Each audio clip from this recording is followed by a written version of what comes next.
My name is Roger Cochetti. I'm with RJC Associates and treasurer of the Internet Education Foundation. And on behalf of the IF, thank you for joining this panel discussion this afternoon.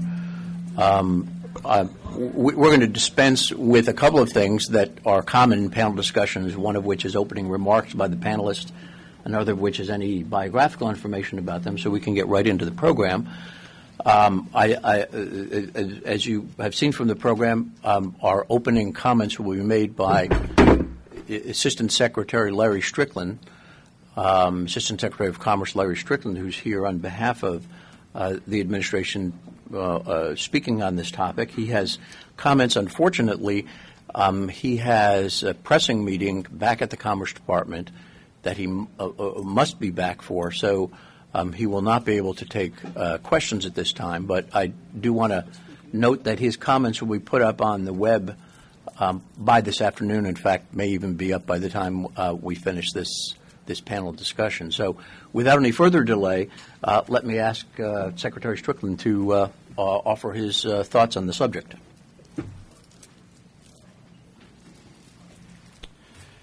Thank you. And I want to say thanks to the State of the Net Conference for giving me the opportunity to speak again here this year.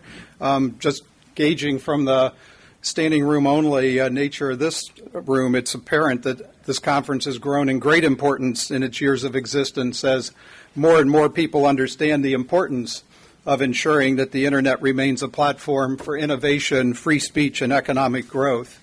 Now, as we previewed when I was here last January, the year turned out to be an important one for Internet governance, bookended by the Net Mundial conference in Brazil in the spring and the International Telecommunication Union Plenipotentiary Conference in Korea in the fall. Throughout the year, the United States remained a vocal advocate of the bottom-up, consensus-based approach to Internet governance known as the multi-stakeholder model. And the successful outcomes at Net Mundial and the Plenipotentiary demonstrate that more and more nations are joining the United States in showing their support for this model of Internet governance. They do so not because the multi-stakeholder model is an end in and of itself, but because it holds the greatest proven potential for promoting both innovation and inclusion.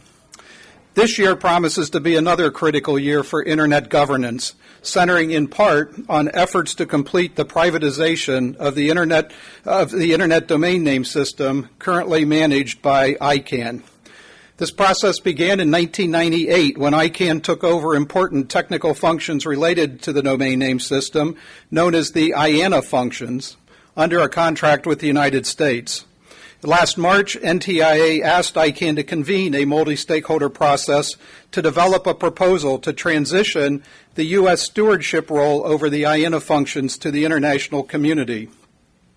We turn to the Internet stakeholders to drive this transition because we believe that businesses, technical experts, civil society groups are best equipped to continue to set the future direction of the Internet.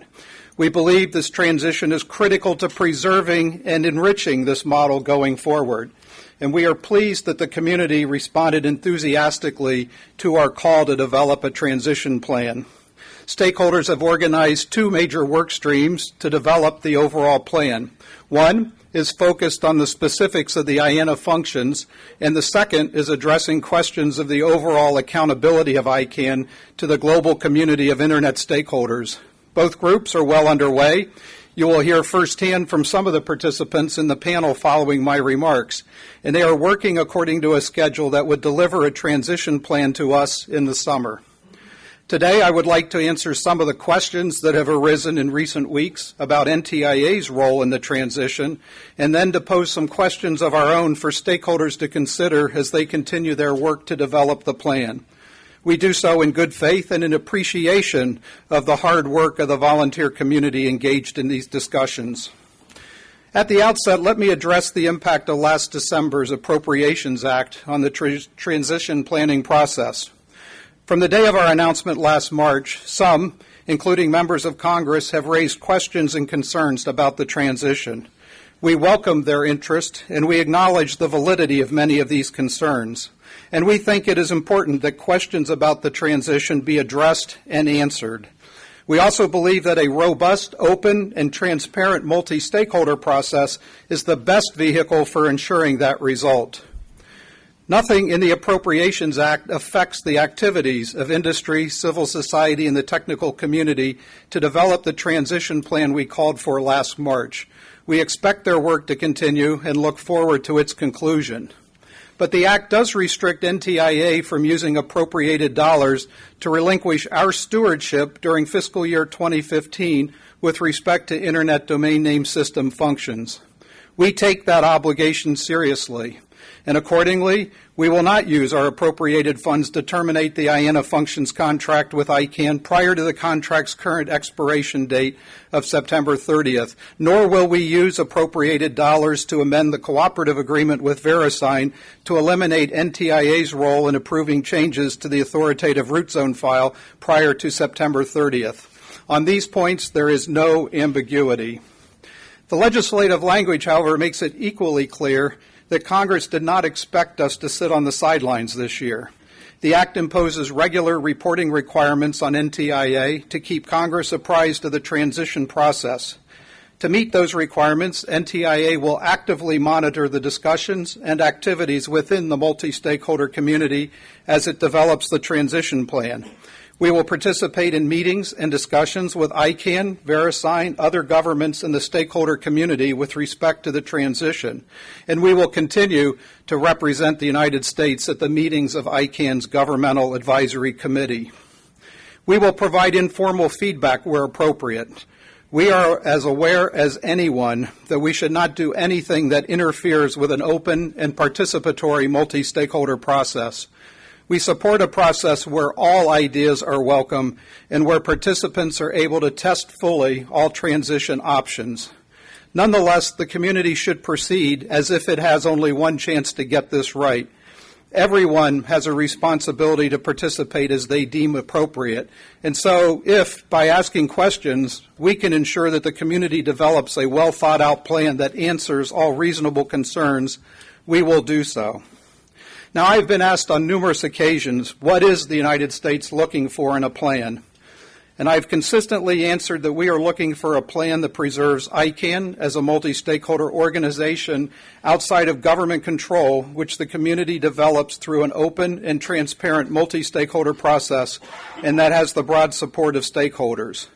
No stakeholder or set of stakeholders has a veto over this process, whether it be governments, industry, or civil society. However, they all need to have a voice, including ICANN leaders who are stakeholders and community representatives themselves, in helping to inform a proposal to ensure it has broad support. Let me repeat, the proposal must support and enhance the multi-stakeholder model of Internet governance in that it should be developed by the community and have broad support. More specifically, we will not accept a transition proposal that replaces the NTIA role with a government-led or intergovernmental organization solution. In addition, the proposal must maintain the security, stability, and resiliency of the domain name system. The proposal must meet the needs and expectations of the global customers and partners of the IANA services. And finally, it must maintain the openness of the Internet. Now that we are more than 10 months past our announcement, it is important to take stock of where the transition process stands. As I mentioned earlier, there are two parallel work streams proceeding at the moment. The work streams are directly linked, and we have repeatedly said that both tracks must be addressed before any transition takes place. In the first track, the IANA Stewardship Transition Coordination Group, the ICG, representing more than a dozen Internet stakeholder communities, issued a call for proposals last fall for each of the three primary IANA functions: protocol parameters, numbering, and domain names. Two of the three groups have already finished their draft proposals. The Internet Engineering Task Force, which is shepherding the protocol parameter proposal, finalized and submitted its plan to the ICG on January the 6th. The 5 regional Internet registries, which work collaboratively in developing the numbering proposal, announced their final plan on January the 15th. And third, an ICANN cross-community working group on the naming-related functions released a draft proposal on December 1st and is continuing to work through the comments received in response. We have taken a look at the December 1st proposal and the ensuing comments and discussions it has engendered. As the working group on the naming-related functions continues to work to finalize its draft proposal, NTIA would like to offer the following questions for stakeholders to consider. The draft proposes the creation of 3 or 4 new entities to be involved in the naming-related processes. Could the creation of any new entity interfere with the security and stability of the DNS during or after the transition? And given that the community will need to develop, implement, and test new structures and processes prior to a final transition, can it get all this done in a time frame consistent with the expectations of all stakeholders? Does the proposal ensure a predictable and reliable process for customers of root zone management services? Under the current system, registry operators can be confident of the timing of review and implementation of routine updates. If a new committee takes up what is currently a routine procedural check, how will the community protect against processing delays and the potential for politicization of the system? In response to the December 1 draft, other suggestions have emerged. Are all of these options and proposals being adequately considered in a manner that is fair and transparent? How does the proposal avoid recreating existing concerns in a new form or creating new concerns? If the concern is the accountability of the existing system, does creating new structures and committees simply create a new set of accountability questions? We would suggest that all of these questions need to be addressed and resolved prior to approval of any transition plan. The second process is addressing how to enhance ICANN's accountability to the global Internet community in the absence of the contractual relationship with NTIA. Stakeholders are working through the Enhancing ICANN Accountability Cross-Community Working Group, and early reports indicate that this working group is making significant progress on an agreement on the definition of the problem, a list of stress tests to be conducted, and the specific short-term issues that need to be addressed prior to any transition.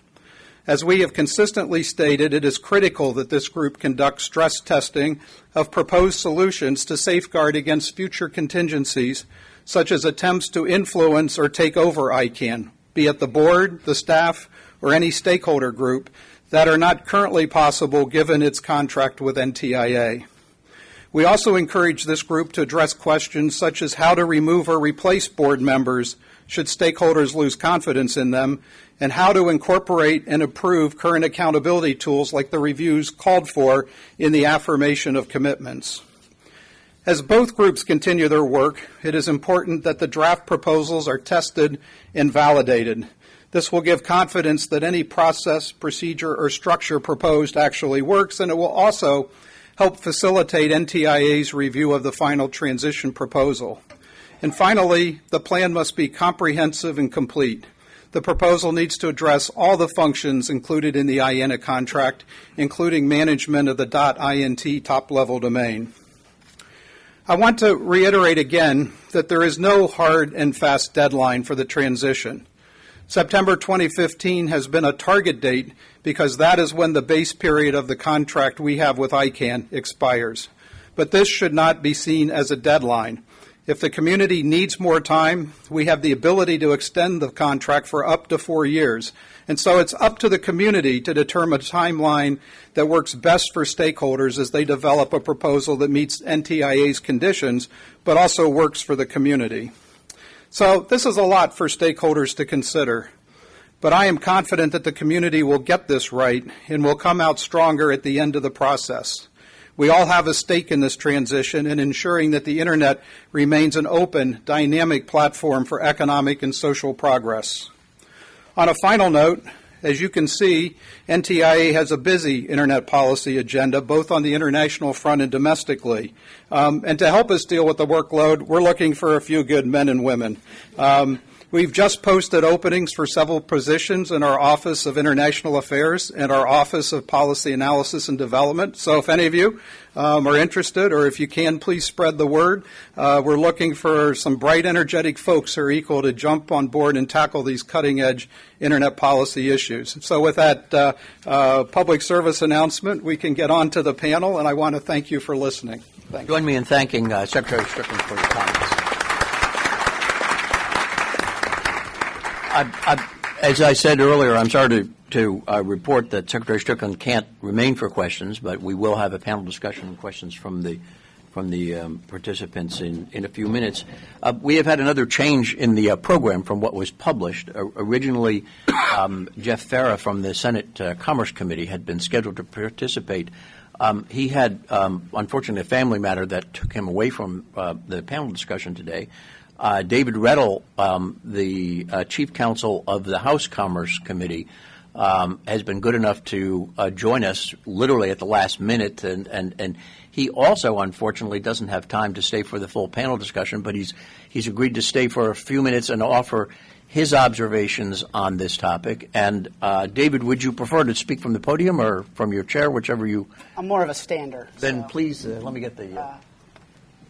Not sure I'm that worried about the podium, but. Well, thanks for having me, even if it is batting second for the Senate and at last minute. But it's nice to be here with you guys, and thanks to State of the Net for asking me to come join. As many of you know, the House Energy and Commerce Committee has been very active on these issues since the administration announced that they would be looking into transitioning the IANA functions out of the Commerce contract and into the multi-stakeholder system.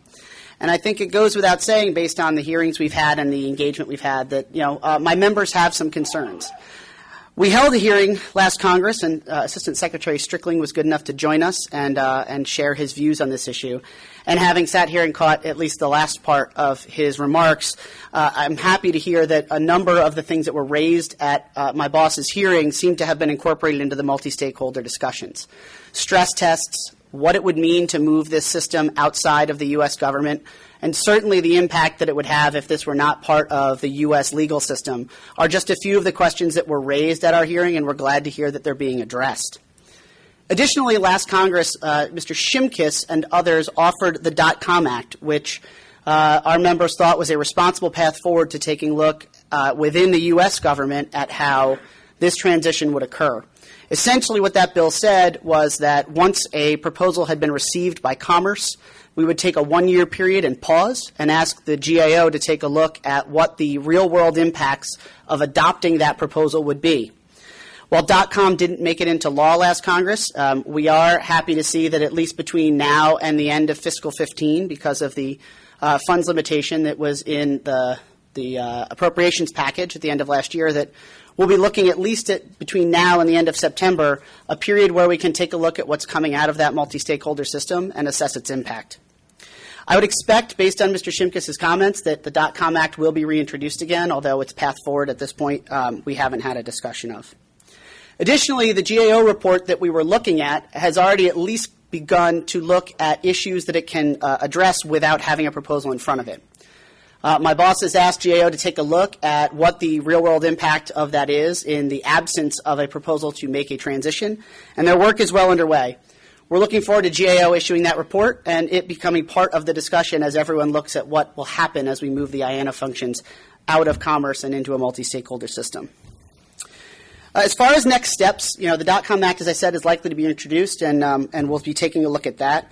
We're very much looking forward to working with NTIA and ICANN on a forward-looking basis. We've been meeting with them a number of times over the course of the last year to express our concerns and to make sure that they're being addressed. And like I said, we're pleasantly surprised to see that those issues are all being incorporated into the process. We're looking forward to seeing the output of that as well. The committee has spent a lot of time over the last 4 years getting involved in some of the international internet governance issues. We think it's one of the more important issues that falls within the ambit of the Commerce Committee, and we intend to continue moving forward on that. The last piece I would like to chime in on and reiterate from what Assistant Secretary Strickling had in his remarks is the issue of ICANN accountability mechanisms. It's our understanding that those mechanisms are working on a path that is parallel with the changes that are being considered in the multi-stakeholder system for IANA. We're happy that from what we're hearing, it sounds like those changes will be on a path to be implemented before or at the same time as an IANA transition would be targeted to occur. We think it's very important that that be a piece of the transition and that we ensure that the things that we have been very strict about making sure are part of this are backed up by a strong governance model at ICANN in addition to a strong model for the IANA transition. Other than that, again, I apologize that I'm running in and running out with remarks, but we, having been asked to jump in at the last minute, unfortunately, I wasn't able to clear more time. But thank you to State of the Net for asking me to join, and good luck with the rest of the panel. Thank you, David. Join me in thanking him for coming down on short notice to participate. I'd like to spend just a minute and talk about the way we'll proceed, since we have limited time and a very qualified panel to discuss the topic. And what we're going to do is, following my remarks, I'm going to ask the panel members to comment on the two presentations that we've just heard. Following their comments, we'll open the discussion to the floor. Given the limited amount of time we have, I'm going to ask that if you do have a question from the floor, you identify yourself and any affiliation that you have, and keep your question to a simple and direct question, as opposed to what I'm sure many of us could offer, and that is lengthy observations and comments. I did want to mention one thing. This has come up. It's probably useful to put this in some perspective. The debate that is taking place today on this topic actually goes back about 20 years ago. At the time that the National Science Foundation announced that it was going to relinquish responsibility for the administrative functions of what many people at that time still called the NSFNet, the issue of how these functions would be managed was thrown out for public debate. At that time, I happened to be handling what was then called Internet policy for the largest information technology company in the world, and our responsibility in that context was to meet with foreign governments and discuss with them how the administrative functions of the Internet should be managed. It is important to recognize that 20 years ago, the world was a very different place.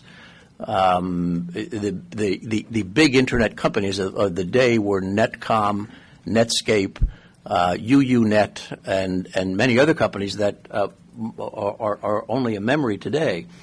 And it's also important to recognize that at that time, the future of the Internet itself was widely debated, and probably a majority of people in the industry felt that network computing would proceed along the lines of a series of private networks like CompuServe and Prodigy and others, and not an interconnected internetwork. As a result, the discussions about the future of the administrative functions of the Internet with foreign governments were vastly different than anything that's taken place today. And having met with well over a dozen foreign governments at that time and presented the case to them for what was later, and not at that time, called multi-stakeholder approach to Internet governance, I can tell you that the number one reason that governments around the world were comfortable with this approach was that they didn't really care about the topic. And perhaps the most memorable quote that I can think of from that era was when the senior official, a senior official from the U.S. government, stated that someday there will be 500 million people using the Internet, and when that day comes, it won't make much difference whether 60 million people from France are participating in the Internet or not. Of course, we know that today 500 million people are using the Internet in China alone, so that it illustrates what a different time we're dealing with. But it is also remarkable to me as a student of this subject that the issues are approximately the same. The industry has changed. Most of the titans of the Internet industry today were playing high school basketball at the time that debate took place, but the issues today are very similar to those, and the principles are very similar to those that were debated at that time. With that general introduction and recognition that we're talking about a subject which today is very important, I'd like to invite the panel to comment on the two remarks, the two presentations that we've just heard, and then we'll open it up to the floor. So, Steve, why don't we just go straight down? Steve, why don't you start? Thank you, Roger. And I fully appreciate Secretary Strickling's broad perspective and his acknowledgement that giving up the IANA contract is far more than just the three functions, the naming protocols, and the numbers. In fact, he has acknowledged many times and today the symbolic value, the discipline that's exerted upon ICANN by the fact that the U.S. government could pull back ICANN's real power to exist, could pull away its authority to manage the route where all the top-level domains live. That symbolic or disciplinary effect gives rise to that whole second track of ICANN's accountability to the community. And I think it's been great to acknowledge that, to allow it to have its own thread. But having said that, it's going to be very difficult for us to pull that off. And I do think that Secretary Strickland mentions that it should be elements of accountability that the Commerce Department exerts today. But frankly, if any of you were to dive into that 65-page IANA contract, boy, you'd be hard-pressed to find specific line items that need to map to what the community is working on right now. Instead, I think it's better to imagine the entire IANA contract is just a single piece of paper that if you roll it up, it becomes a stick, a club. And that is where its most effective and important effect is on ICANN. We're going to give that up eventually. That's been in the cards for a while. But before we do, we need to replace it. And that's like replacing the avionics on an airplane while it's flying. It's going to be a challenge, and it's a challenge that the community is working tirelessly on, but may not be able to deliver on the time frame of the summertime. Thank you. Why don't we just move straight down, please? Thank you. Very briefly, there are a couple of points I will say straight away on which we will certainly, the European Union will certainly need to have more clarity from NTIA, and specifically on the point which Secretary Strickling, Under Secretary Strickling, said that NTIA will not use appropriated dollars to end the IANA contract or the cooperative agreement with VeriSign. And we will probably need to understand what that means precisely in case an acceptable proposal gets on the desk of NTIA before September 2015, which was the planned, the originally announced date for the change. Again, I'm not taking a position on that at the moment. That's perfectly within the prerogative of Congress and NTIA to respectively legislate and act on that, but we will certainly need a bit more clarity. I was very positively struck by the mention both by Larry Strickling and by the colleague from Congress on the way in which accountability has to be strictly linked with the whole IANA. The accountability of ICANN as an organization has to be strictly linked with the IANA transition process. And on that, I would like to say, to be absolutely crystal clear, we are in full agreement. The European Union is in full agreement that before any IANA transition can take place, there have to be very clear accountability measures in place. Now, of course, the discussion is which measures of accountability, whether we can have a prioritization. The perfect is the enemy of the good, we say in Italy, so you can't have everything in one single place immediately. There has, however, to be a very precise plan, at the very least, on how the different measures for accountability that the community at large will come to agreement to, how those will be implemented. And one last point, if I may. I'm sorry, I'm Italian, so I always tend to speak beyond the deadline. The European Commission, the organization which I work for, was, I believe, the first entity, the first organization to react to the announcement of NTIA of the 14th of March of 2014 that the transition would take place, and we reacted congratulating the U.S. government. And I remember that very clearly because I was drafting the press release with those congratulations at 2 a.m. at night, so I have that day very clear in my mind. And I say this because I wanted to be absolutely clear that we consider ourselves as partners with the U.S. government and with Congress in this process. We both believe, both Europe and the U.S. believes that that is a very important step. The political courage, quite frankly, of the U.S. administration to make this step should be recognized.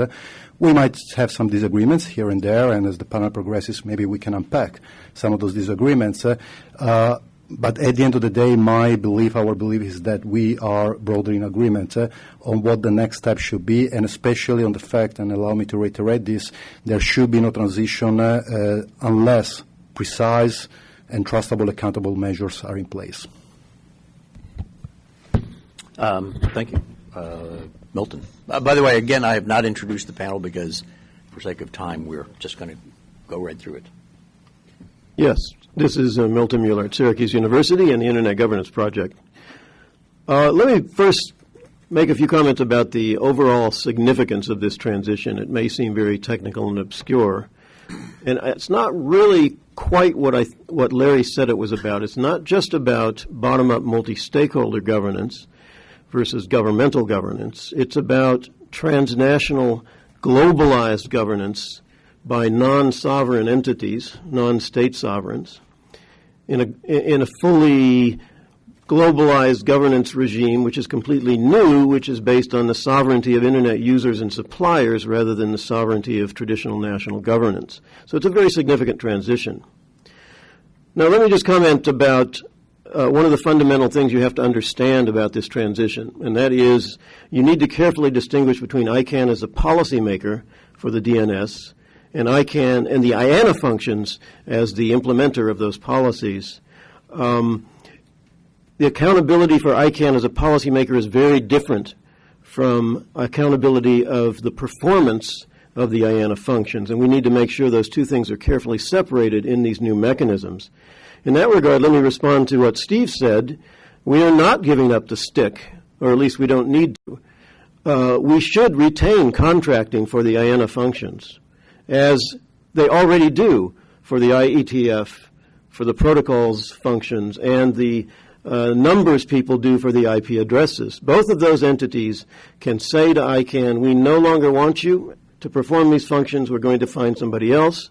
That has to happen with names also, and that serves a very important accountability function, and I can't imagine giving that up and just saying, oh, you've got it forever. In fact, the only person I know who is actually not in favor of that is ICANN. And that sort of brings me to Strickling's comments about ICANN as a stakeholder. Yes, ICANN is a stakeholder in this process, and they have very important levels of expertise and a very good record, actually, in providing the IANA functions. But we also have to realize that they have a bit of an interest in retaining the IANA functions, and so I certainly wouldn't want to give them a veto over where it goes. Now, moving on to the House Speaker, I think I see a very constructive move in the House of Representatives and possibly also the Senate to they're moving away from an attempt to preempt the multi-stakeholder process to a more of an idea of setting appropriate parameters on it in terms of the legislation that I expect to see coming out. I think that's the right thing to do. I think the early reactions were indeed reactionary, and they were trying to say, let's assert our authority and take this process over. I think they've come to realize that this is a global multi-stakeholder process, and what they can do is put some boundaries on it like the NTIA has done. And I think the role of the House, which is most constructive, is that they have said, we're concerned about Internet freedom. We want to make sure that this transition does not threaten Internet freedom. And the best way to do that, frankly, is for ICANN, again talking about the policy process accountability, to have a judiciary system that can constrain the scope of what ICANN can make policy about. And that constraint should include a First Amendment, if you will, that says you shall make no rule that violates freedom of expression on the Internet. And this kind of check should not occur through some kind of a secondary board that second guesses what the actual board does. It should occur through very clear, explicit rules-based about ICANN's mission, and there should be an appeals process when their policies exceed or go outside the bounds of that mission. Then you have an enforcement mechanism for simply reversing that policy. But I don't like these proposals in which we're setting up another group of people that can overrule the board. You know, what makes those people accountable? What makes it clear that their overruling will be a good policy or a bad policy? I think we have to have very explicit, clear rules that bound ICANN's mission, and then have an appeals process in which anybody affected can make an appeal that would challenge a policy that strays beyond the boundaries of Internet freedom. Thank you. Teresa. Well, first, thank you for having us here. You need to pull that closer. So. Okay. How's that? Is that better? You have a very soft voice. I have a very soft voice. Okay, there we go. I shall shout into the phone, or whatever this is, the microphone. So first, thanks for having us here. And I think from this conversation and from the dialogue and also from the first two speakers, it's very clear that there's a lot of issues and dynamics around the announcement of this transition. I just want to go back to a point that Roger had noted at the beginning. We're sort of in a very historic time. We're in a very historic time of Internet policy overall. I think we all remember the times of ICANN's formation, of the times of setting up that unique organization, the community selection mechanisms, all of that. And we're now reaching the phase where we have the opportunity to transition NTI stewardship role into the multi-stakeholder community.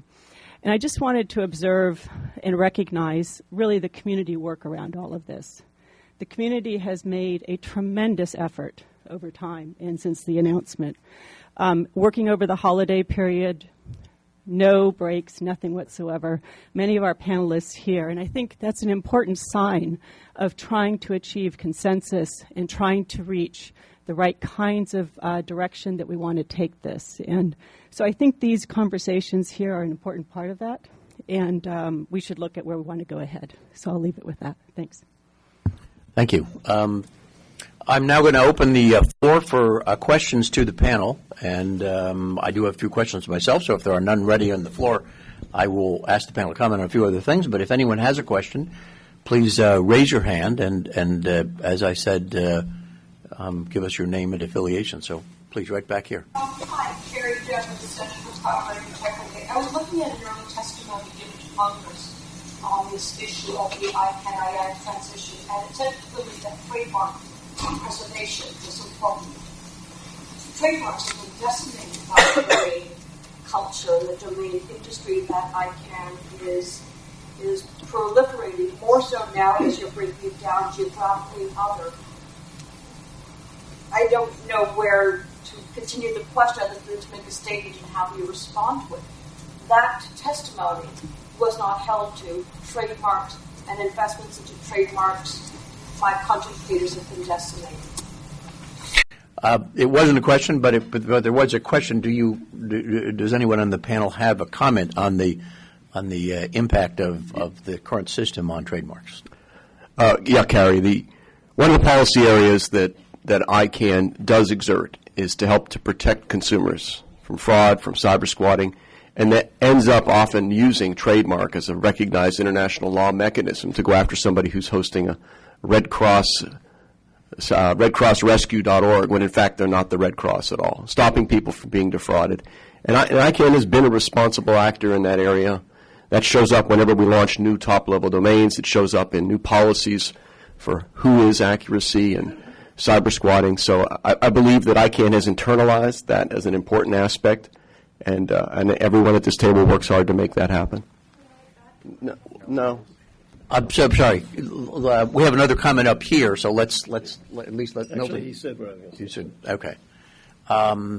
Over here, yes, please. Again, if you would identify yourself and any affiliation. Sure, Andrew Mack, AM Global Consulting here in Washington. I guess my question is this: we recognize that getting to some sort of an agreement by September is a pretty heroic task. There's an awful lot that needs to happen between now and then. If we don't get where we need to be by September, what is your impression about what's the meaning of that, and do you think there will be any ramifications for ICANN or for the relationship with the Department of Commerce? Teresa? So I think we heard in Larry's remarks his comments about the timeline. I don't think it has a negative impact. I think that the demonstrated effort by the community to really address some of the very hard issues is an example of the progress being made. And I think what's most important is that there's consensus in that the proposals are gotten right. That the IANA transition proposal is right, that the operational communities are comfortable with that, that the accountability mechanisms and the linkage between that are gotten right, and that we need to move that forward really well. So I think it's most important to keep the progress going. Yeah, I would like to address that question, that point as well. From our perspective, while we do recognize that it is challenging. The discussions are challenging. There are issues, and this we absolutely recognize. And we also, and I want to be very clear on this, we absolutely recognize the prerogative, the right of the U.S. Congress to legislate on this matter, the U.S. administration to act in the interests of U.S. citizens as they see it. Besides the discussion within the community, as we heard from the representative from Congress, there have also been legislative moves or legislative proposals. On that, allow me just to say that we hope that both U.S. administration, the U.S. administration and the U.S. Congress understands that these discussions are not purely U.S. national discussions. These discussions have an impact on the global stage. And the way in which the U.S. administration and U.S. Congress will address these issues will be seen not only by Europe, by the way, by the rest of the world, as a proof or as a demonstration of the intentions of the U.S. government to really proceed on what they had committed to. This is the first answer to your question. The second answer is, as I mentioned before, again, the best is the enemy of the good. And we should not, while we all want to preserve the security and stability of the Internet, we all want a solution that will avoid capture by any government. That is also the position of Europe. We want all the conditions NTIA has put. We want a good plan. We also, as somebody that has participated in many international discussions like other fellow colleagues on the panel, we also do not want to give the possibility to any entity, whether public or private, out there beyond Europe and beyond the U.S. We do not want the possibility to use any undue delay as an excuse for pushing for other intergovernmental solutions in other fora. I will make myself even clearer. There are discussions at the United Nations in other fora which are calling for a complete review of the way in which the current system is working. Now, the U.S. has a view on that. Europe has another view on that. Those views are not always in agreement, to be absolutely clear, but I think that the broad lines, we agree on the broad lines. And we should be very careful not to get to September 15 without nothing in our hands. At the very least, we should get to September 15 or 30th. I don't remember anymore what is the deadline. 30th, so the 30th. Well, I'm Italian, so 2 weeks of difference doesn't change anything anyway. But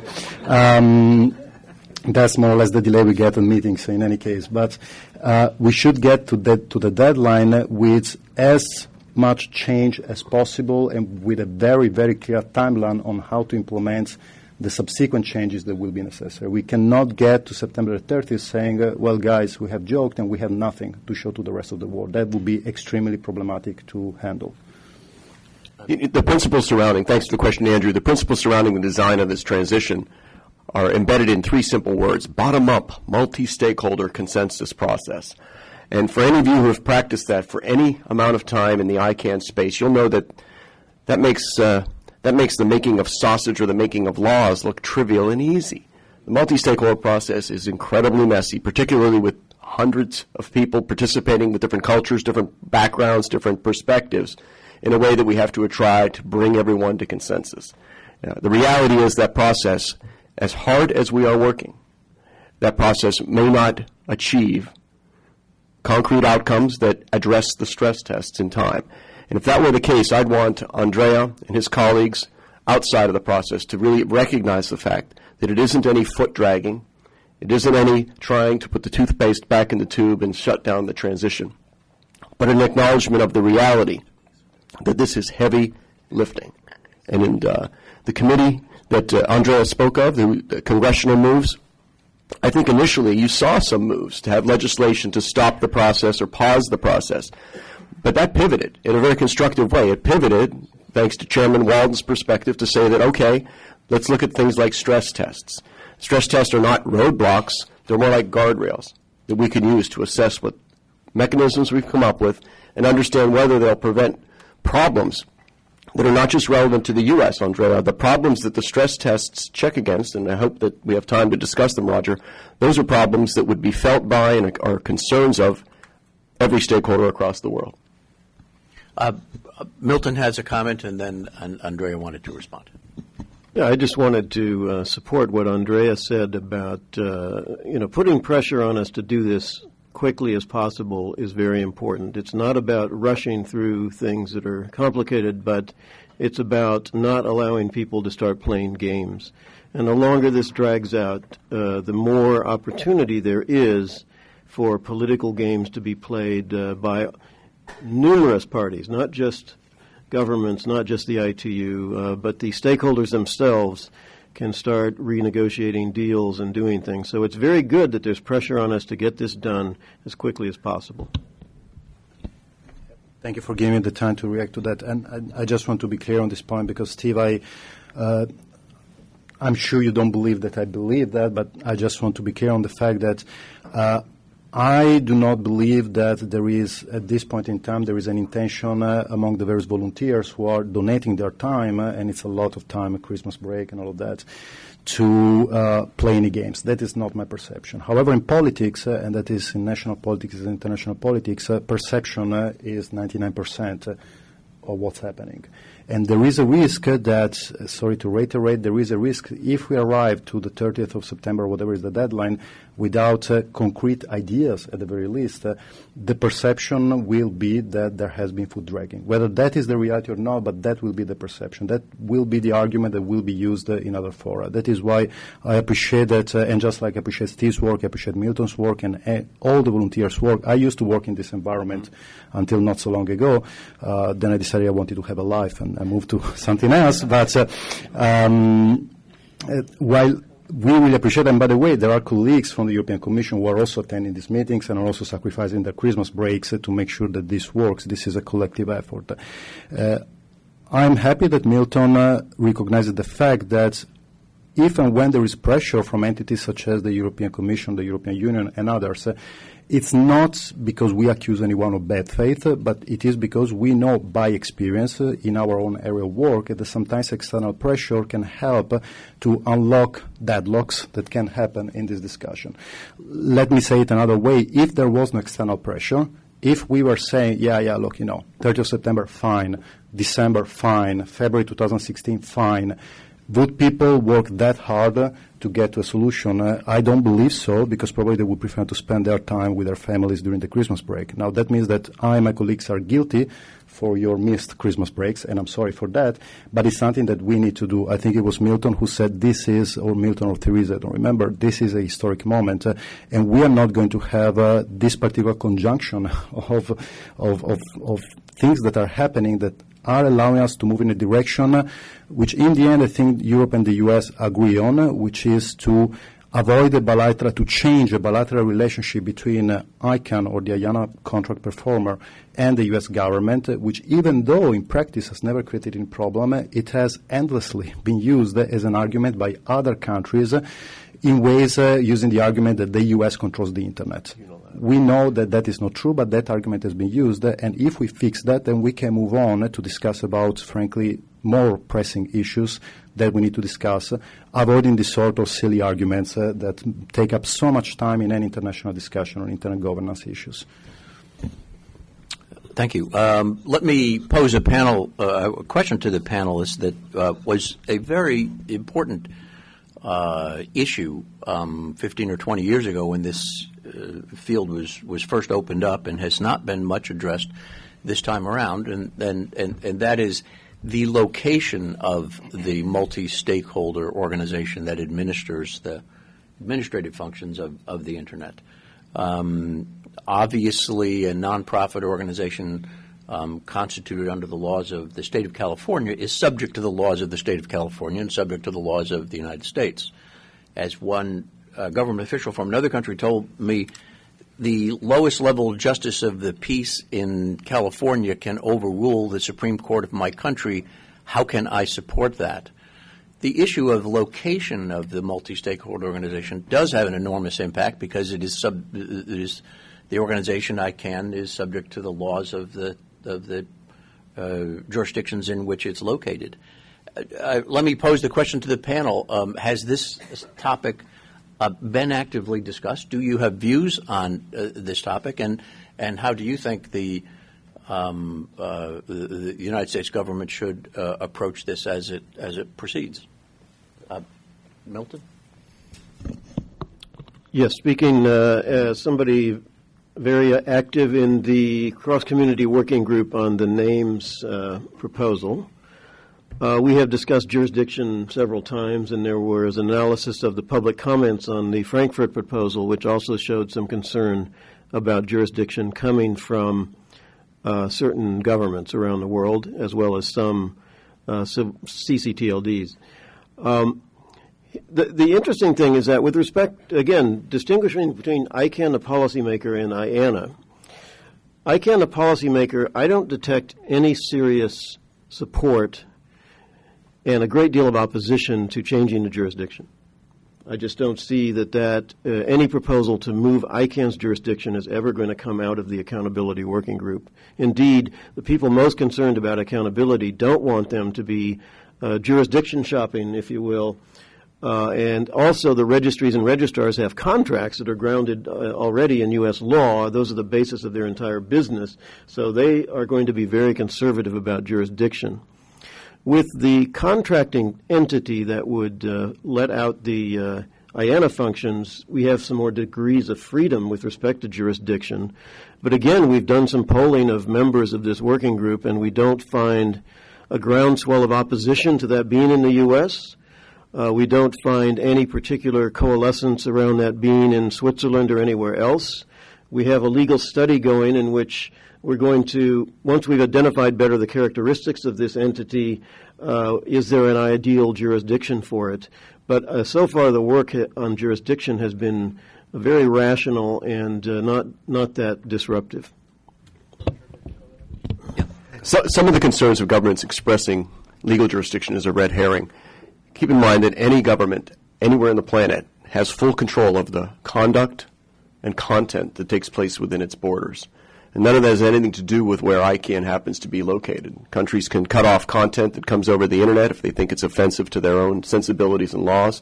They can prosecute companies no matter where they are if they are selling products or services to their citizens. So the ICANN concept of legal is precisely what Milton Mueller described. It's just a contracting entity. ICANN will make contracts with companies that ordinarily act as registries and registrars. And now there are a lot more than there used to be with the expansion of the top-level domain space. And like Milton, I would observe that there isn't a lot of call for move it from the U.S. There's certainly a call to expand the places where ICANN is positioned. But let's keep in mind that contract parties, more than anything else, want some certainty about how the contract would be interpreted, how it could be challenged, how arbitration would occur. And that certainty is best served by consistency in this case. So failing a better argument to pull up ICANN's roots and leave U.S. jurisdiction, failing that kind of an argument, I can't see that it will rise to the level of consensus as something we want to do in this current transition.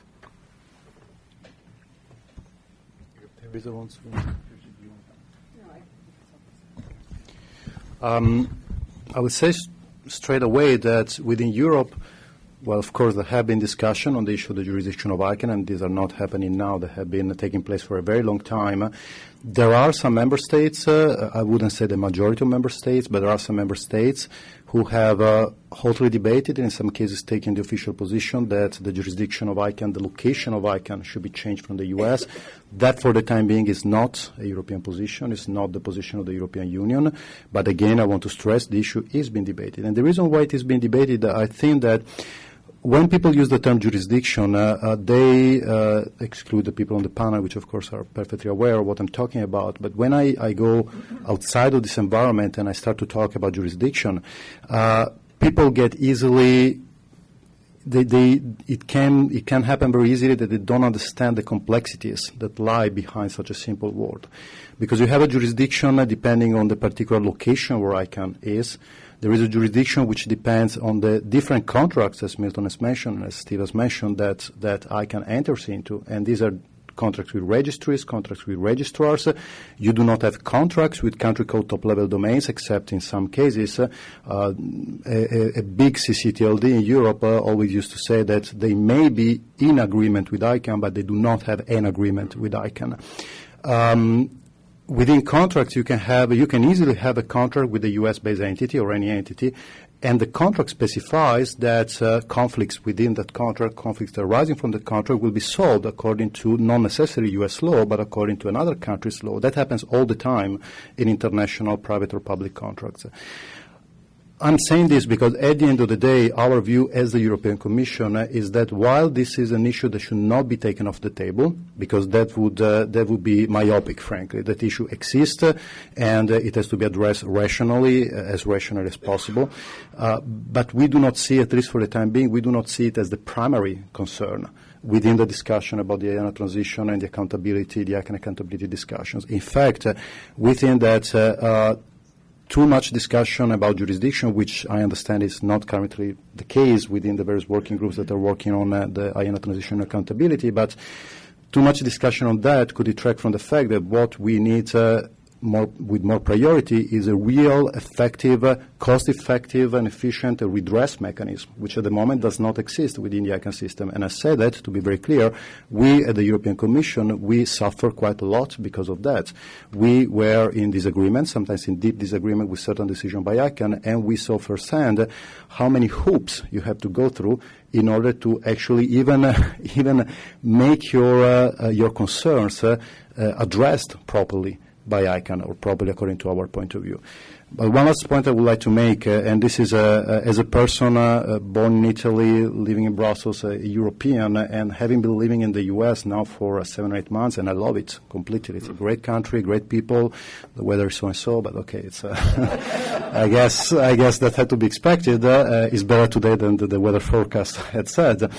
I wouldn't underestimate the symbolic and cultural importance that people attach to the issue of jurisdiction, because it has to do very intimately with what you as a governmental official, as a citizen, feel you are empowered to do or not.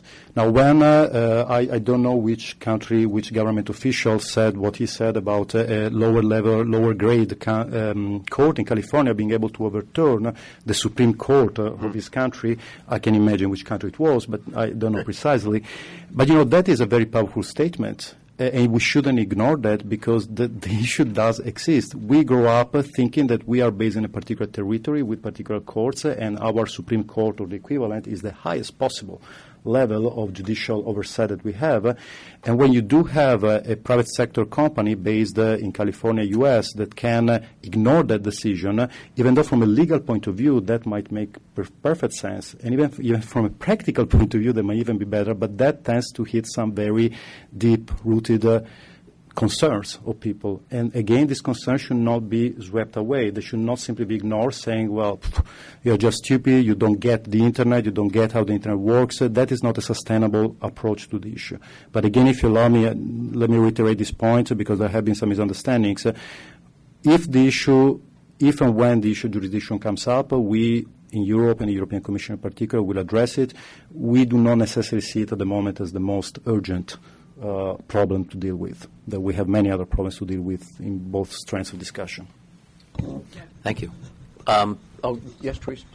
Sorry, just to add on to that, I think as we're looking at the accountability mechanisms, and I think this is sort of coming out of some of the discussions with the Internet really being global, finding the right checks and balances as far as what those mechanisms are in this changing environment, and ensuring that those are workable on the global scale. Is there an appeals mechanism? How does one handle something? The various points that Larry mentioned.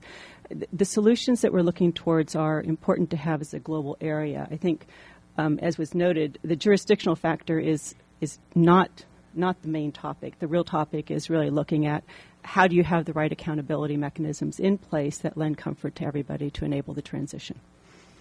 Thank you. Yes, sir. Charles Sun, Commerce Department, but I'm speaking in my personal capacities. So the question is for the whole panel. Well, the Internet communities, especially the policy makers, are struggling in terms of debating the future of the Internet governance.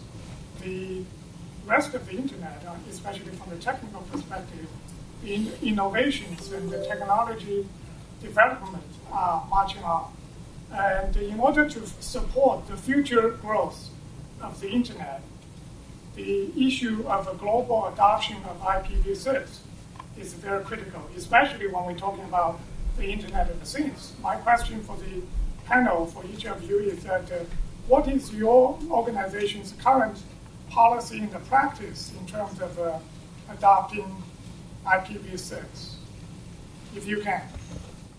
Our organization will use it any time that we can, but I do think you overstate the importance of ICANN's remit. ICANN manages the labels we use for websites in the domain name system. The IP addresses are allocated, and those IP addresses are deployed by companies that don't have anything to do with ICANN. So one of the things we have to avoid is assuming that any time you talk about Internet governance or innovation that it has something to do with ICANN. Because in most cases, it does not. Better to keep ICANN tightly focused on a narrow technical mission and the policies that affect just the narrow technical mission of labeling. And if we do that well, ICANN doesn't become a target for other nations or the United Nations to covet a takeover.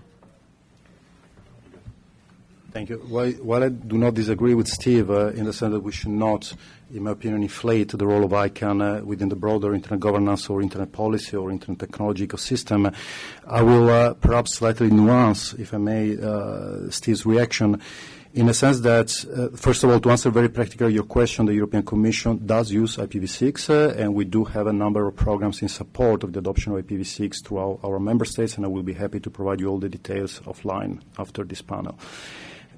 But where I see a link with the current discussions, and it's perhaps a feeble link, but I believe there is a political link, IPv6, just like IPv4, just like any Internet technology, the Internet itself is so powerful because it's global.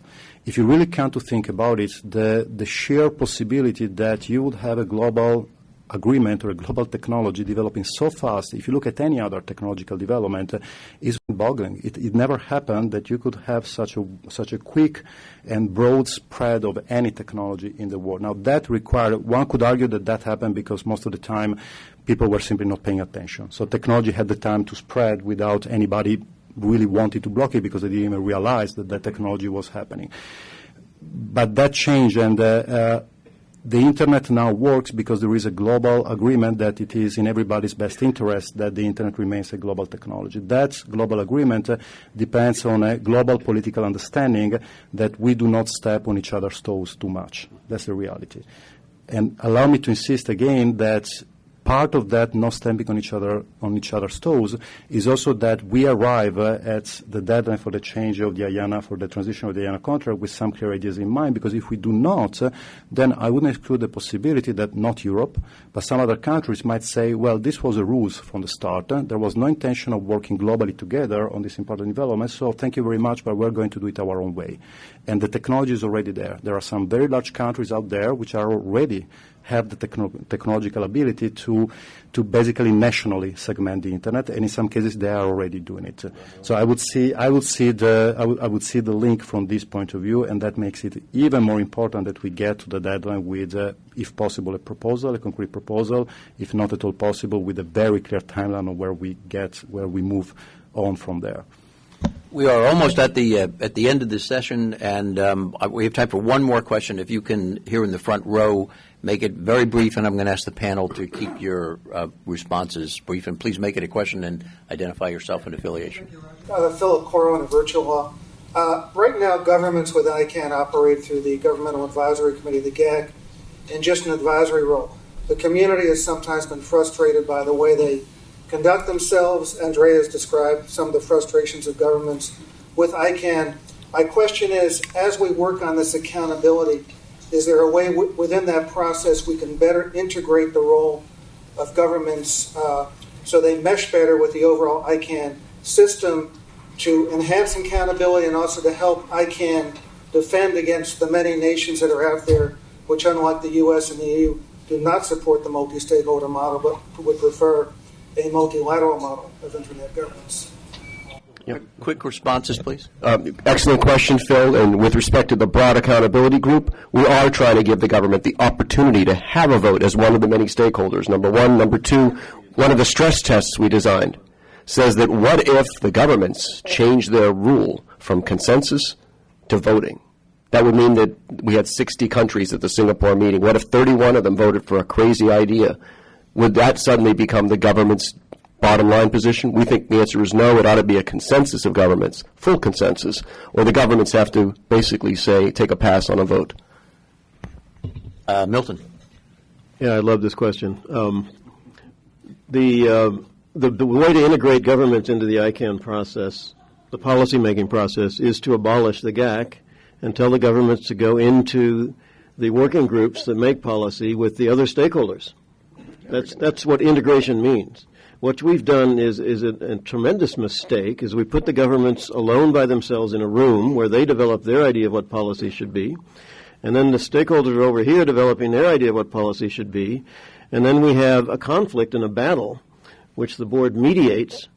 It's a dysfunctional system, and the only way to actually solve that is to not have a separate GAC, either make it a true advisory committee that comments on existing policies developed by stakeholders, or to integrate, get rid of the GAC completely and make them active participants in the policy process. Teresa. So just quickly on that, in ICANN's first formation stages, the GAC used to meet behind closed doors. Now the GAC members are participating quite actively in many of the different dialogues, and it's quite a vibrant discussion. And I would really note that even in the processes surrounding the transition, whether it's the stewardship transition process or the accountability process, the governments have seats and they're actually very actively engaged, maybe imposing on their holidays as well. So I think we've seen a strong progression over the years of ICANN's existence, and hopefully these dialogues will help that progress even further. Thank you very much. And judging by the movement of the bottles on the table, I think we've overrun our time. Please join me in thanking the panel for an excellent discussion.